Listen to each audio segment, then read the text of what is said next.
In 1999, James Dolan, son of a successful businessman, inherited control of the New York Knicks. The team now under his stewardship had a reputation. In a rough and tumble era of basketball, the Knicks were among the roughest and the tumblest, beloved by the locals and loathed by everyone else.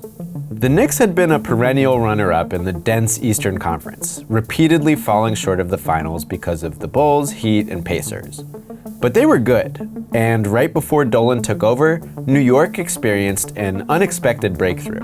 Jeff Van Gundy's defense still ranked among the best in the league. Cornerstone center Patrick Ewing was aging but still productive when healthy. Allen Houston and Larry Johnson stepped up as Ewing's scoring workload diminished. Charlie Ward was the stalwart point guard. And entering a strange '99 season prefaced by Michael Jordan's retirement and delayed until the end of a lockout, New York GM Ernie Grunfeld made bold moves. He jettisoned two '90s icons to bring in some new blood. Marcus Camby, a loping, leaping string bean center entering his prime. Latrell Sprewell, a star scorer getting his career back on track after a long suspension for attacking his coach in Golden State. And Kurt Thomas, a sturdy big man who fit the team's style and attitude perfectly. The compressed '99 season contained plenty of drama. The newcomers took a while to get going, Ewing struggled with an Achilles injury, friction between Grunfeld and Van Gundy contributed to the executive's late season demotion, plus a lingering feeling that the coach might get fired. A regular contender almost missed the playoffs entirely. But something miraculous happened. Even as an 8 seed, even as Ewing gradually succumbed to his injury, the Knicks scrapped out a run to the NBA Finals, upsetting longtime rivals along the way. Only the nascent powerhouse Spurs could stop them. By even reaching the finals, the Knicks rekindled a fire that could illuminate the next decade. After some minor turmoil, New York had plenty of hope that they could transition into a new era of being the usual competent, compelling Knicks. They just had to keep nurturing the new core, thoughtfully managing the old one, and playing the way they all... I can't do this anymore. Let's just get to the bad part. After the finals, the Knicks took their time finding a replacement for Grunfeld, so they did the '99 NBA draft without a general manager. With the 15th pick, New York took French center Frédéric Weiss over beloved local product Ron Artest. Weiss never came to the NBA and would be best known as Vince Carter's pommel horse in the Olympics. New York's roster stood pat as they didn't find a GM until August. They hired Scott Layden, the guy who'd helped build the Utah Jazz into a powerhouse. Things otherwise returned to normal in the '99-2000 season. Dolan quietly took over as chairman. Ewing stayed relatively healthy, at least for the regular season. Houston had his best year yet. The Knicks won 50 games, swept the Raptors in the first round of the playoffs, edged the Heat thanks to Ewing's rousing last-second dunk in Game 7, then, this guy again. Indiana made a big comeback in Game 5 of the Eastern Conference Finals, then Reggie Miller torched the Knicks in Game 6 to deny them another run to the NBA Finals. Not that it would have led to anything anyway. Phil Jackson, once rumored to be gunning for Van Gundy's job, had seized upon something way more fruitful in LA. All told, 50 wins and a roadblock in the Eastern Conference Finals constituted business as usual. But challenges loomed for Layden in the summer of 2000. Ewing, entering the final year of his contract, wanted an extension. And he was in a touchy spot, having heard lots of people suggest the Knicks played better while injuries sidelined him during parts of the last 2 postseasons. He'd also just had knee surgery, again. Layden was not particularly sensitive to Ewing's touchiness. He wouldn't bite the bullet and let the big man play out his twilight in New York. No extension.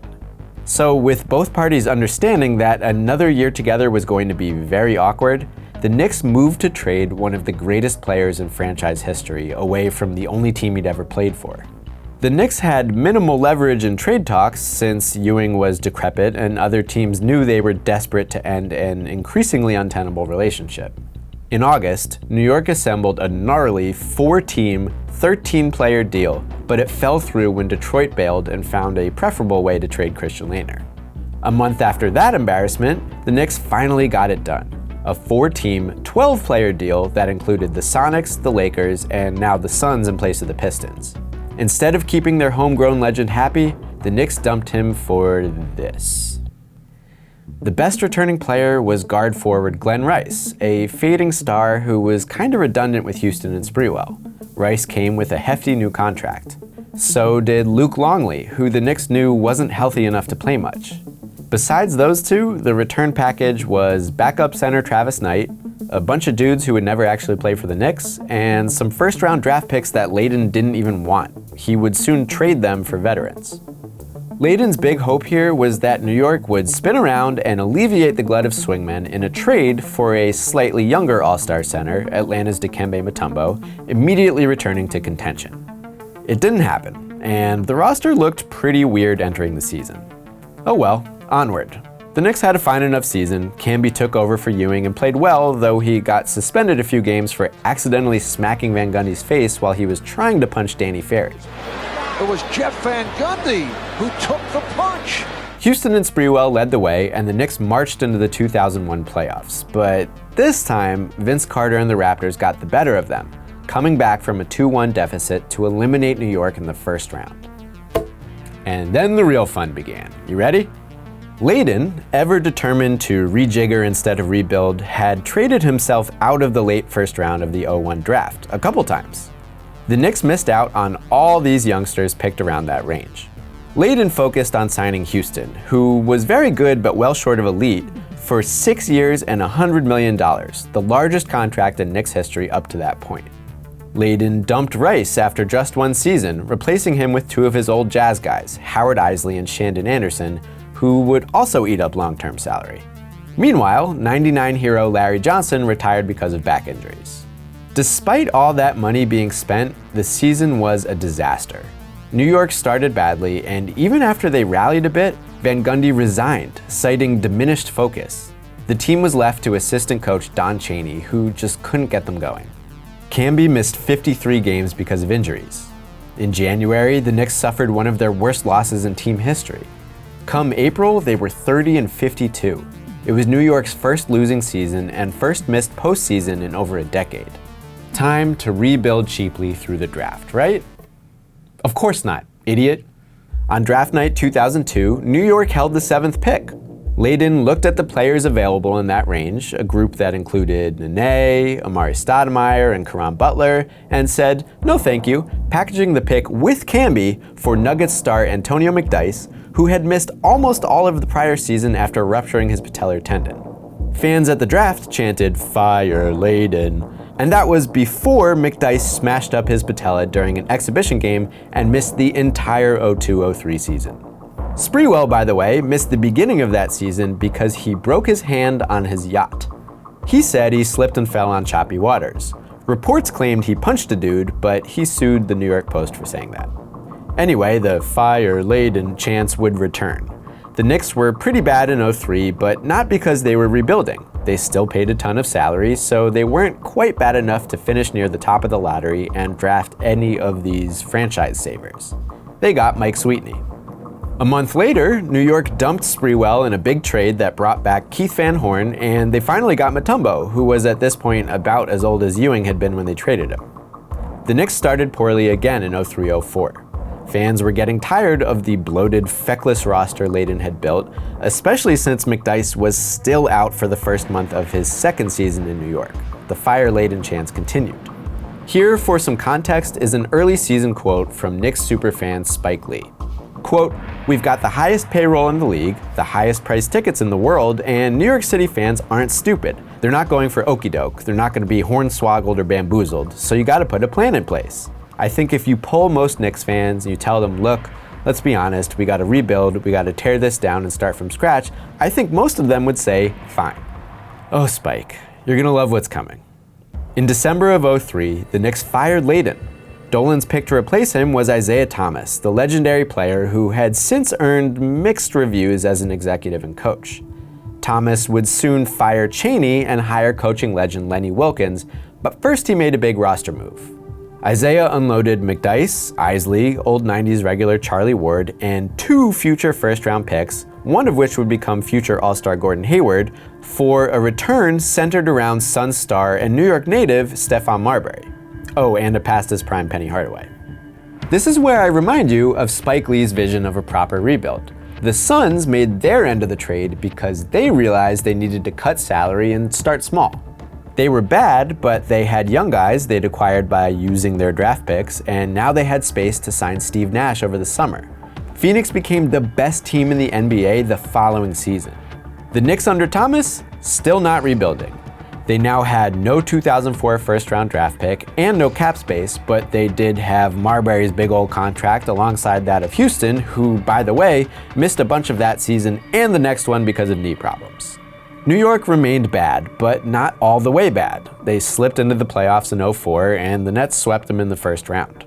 Despite acquiring Jamal Crawford to spell the injured Houston, or I guess maybe because of that, the Knicks were worse the following year.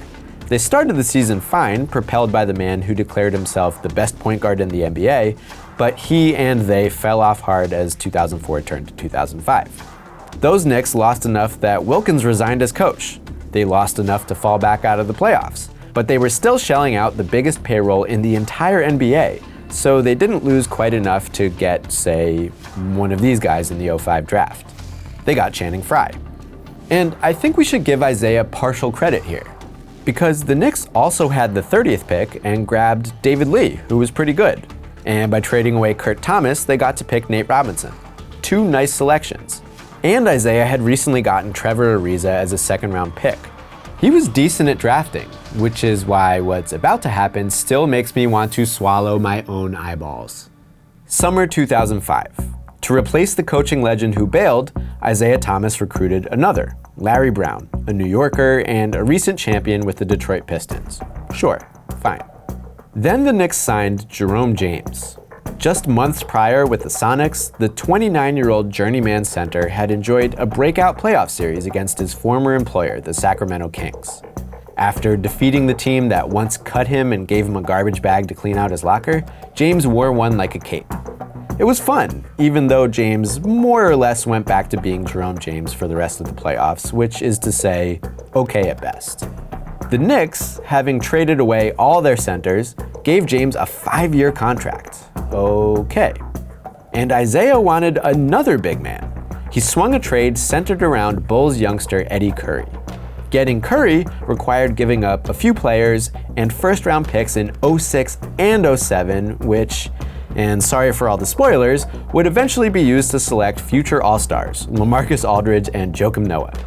Oh, and in case that wasn't enough to remind you of Scott Layden, the NBA included in its new 2005 collective bargaining agreement an amnesty clause known colloquially as the Allen Houston Rule. It allowed teams to cut one player's contract without it counting against the salary cap.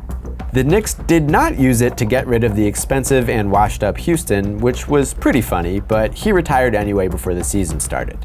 There went the last remnant of that time the Knicks were good, which was just 6 years prior but felt like an eternity ago.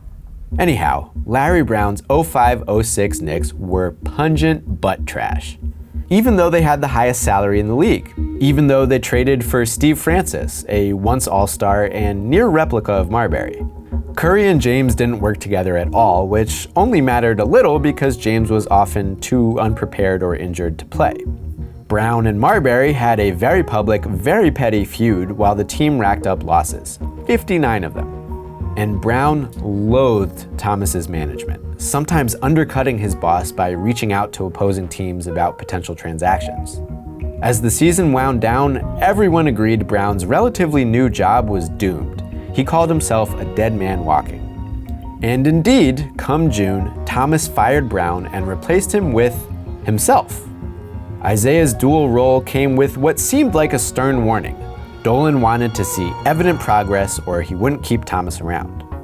New York did improve, which isn't hard to do when you won only 23 games last year, but that season was marred by an ugly brawl at the Garden and by an eventual collapse that kept the 33-win Knicks out of the postseason for the third year in a row.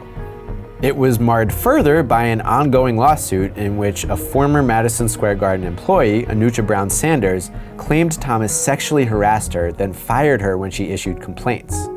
None of this seemed to count against Thomas's evident progress. Before the 2007 season even ended, Dolan gave Isiah an extension. Dolan and MSG soon became defendants in the lawsuit, were found liable for the harassment along with Thomas and eventually had to pay Brown-Sanders over $11 million in a settlement. It was around this time that NBA Commissioner David Stern deemed Dolan's Knicks not a model of intelligent management. And nothing's changed there. The decade since the lawsuit has been marked by childish quarrels, embarrassing outbursts, and horribly misplaced trust, and we're not even talking about Dolan's businesses outside of the Knicks.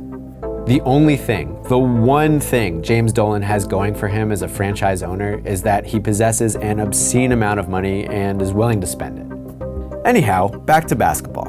In the summer of '07, Isiah, the GM, made a trade for Zach Randolph. Marbury was thrilled. Did y'all see we got Zach Randolph? Did anybody see that? Yes, sir. You see the move Isiah pulled off? Yes, sir. Isiah, the coach, watched his team struggle in their first few games and considered benching Marbury behind young Marty Collins, which infuriated Marbury and sparked an actual fight between star and coach on the team plane. Don't worry, Marty, it's not your fault. You have nothing to do with this. Marbury left the team for a bit, and things improved when he returned. Just kidding. In late November, the Knicks played their first nationally televised game in years and lost to the Celtics by 45 points. Curry struggled to mesh with Randolph and was eventually benched.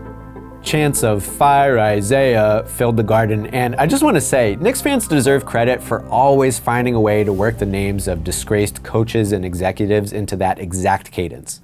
Finally, in April 2008, Donnie Walsh replaced Thomas as Knicks president. At the end of a 23-59 season, Walsh fired Thomas as coach. That is the end of the collapse of the Knicks, I would say.